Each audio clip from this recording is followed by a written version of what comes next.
வாங்க எங்கள் ஊர் கறிக்கடைக்கு போகலாம். எங்கள் ஊரில் வந்து 1 கிலோ 800 மட்டனு. உங்கள் ஊரில் என்ன விலைன்னு சொல்லுங்கள். மட்டன் வாங்கிட்டு வீட்டுக்கு வந்தாச்சு. ஒரு வடை சட்டியில் எண்ணெய் ஊற்றிருக்கேன், கடலெண்ணெய். அதில் 1/4 கிலோ சின்ன வெங்காயம் போட்டு கருவேப்பிலை போட்டு வறுத்துக்கலாம்.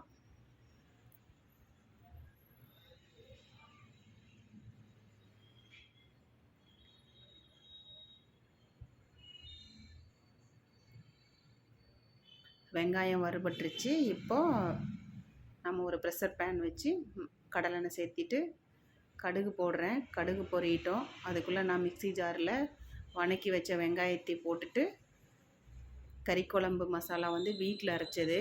நான் குழிக்கரண்டி குழம்பு ஊற்றுற குழிக்கரண்டியில் 3 கரண்டி போட்டுக்கிறேன். ஏன்னா மட்டன் வந்து 1.25 கிலோ மட்டன் எடுத்துருக்கிறேன்.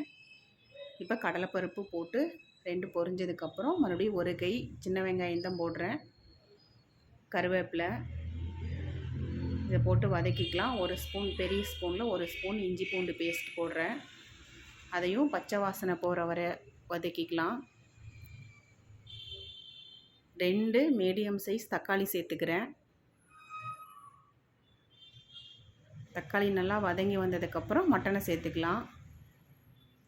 மட்டன் நல்லா கழுவிட்டு 2-3 வாட்டி கழுவிட்டு சேர்த்துட்டேன். உப்பு, இதுக்கு தேவையான உப்பு போட்டிருக்கிறேன். மஞ்சத்தூள் 1 ஸ்பூன் மஞ்சள் தூள். இதெல்லாம் போட்டு நல்லா ஒரு பெரட்டி விட்டுடலாம். கறி நல்லா உருண்டு வதங்கி வந்துருச்சு. இப்போ வந்து நம்ம வந்து வெங்காயம் அரைச்சிட்டு வந்தாச்சு, மிளகா சாந்து. இப்போ அதையும் ஊற்றிக்கிறேன். எனக்கு ப்ரெஷர் பேனில் வச்சதுனால கறியோட அளவு அதிகமாக இருக்கிறதுனால நான் பெரிய குக்கருக்கு மாற்றிட்டேன். இப்போ இது ஒரு கொதி வரட்டும். அதுக்குள்ளே நான் வந்து அரை மூடி தேங்காய், எனக்கு குழம்பு கொஞ்சம் திக்காக வேணுங்கிறதுக்காக ஒரு குட்டி ஸ்பூனில் 1 ஸ்பூன் பொட்டுக்கடலை சேர்த்துட்டு நம்ம அரைச்சிட்டு வந்து இதையும் சேர்த்திக்கிட்டேன். இதுக்கு தேவையான தண்ணியும் சேர்த்து நல்லா கலந்து விட்டுறலாம். உப்பு செக் பண்ணிவிட்டு நல்லா கலந்து விட்டுறலாம். இது ஒரு கொதி வரட்டும். நம்ம மூடி போட்டு, இப்போ ஒரு கொதி வந்துருச்சு. இப்போ நம்ம மூடி போட்டு விசில் வச்சுக்கலாம். ஏற்கனவே கறி கொஞ்சம் நேரம் வெந்திருக்குது. அதனால் நான் ஒரு 3 விசில் மட்டும், மட்டனுங்கிறதுனால 3 விசில் வச்சு எடுத்துக்க போகிறேன்.